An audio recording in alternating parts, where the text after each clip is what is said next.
À 7h10, c'est le moment d'ouvrir notre fenêtre sur l'étranger. Vous partez en Italie ce matin, Julia. Tout à fait, Maya. Nous retrouvons Laura Tositi à Rome. Bonjour, bonjour Laura. Alors, on le voit partout en Europe, à cause des tensions avec la Russie, le prix du gaz ne cesse d'augmenter. L'Italie cherche à sortir de sa dépendance en développant sa propre énergie. Comme en Italie, on a du soleil, on a du vent, eh bien, on se tourne vers les éoliennes. C'est bien ça ? Eh bien oui, le gouvernement veut accélérer sa transition énergétique. Tout d'abord, il demande aux Italiens de consommer moins en isolant mieux, par exemple, leurs appartements. Mais il mise surtout sur les énergies renouvelables comme le solaire ou l'éolien.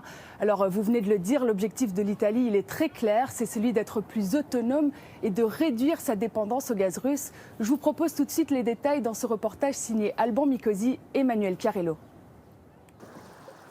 14 ans de travaux, d'ordre et de contre-ordre, et les voici enfin ces 10 premières éoliennes flottantes qui vont produire de l'électricité grâce au vent marin tout au sud de l'Italie. Longtemps, les militants écologistes ont retardé le projet, mais ils ont changé d'avis. La crise énergétique de ces jours-ci ne fait que confirmer notre analyse.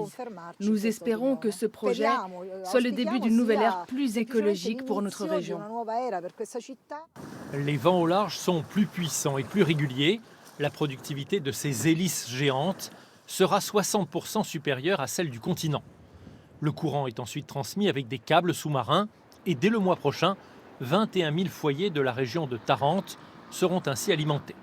Le gouvernement italien prévoit 6 autres sites de production en mer pour un total de 200 éoliennes. Mario Draghi veut se passer complètement du gaz russe en 2025.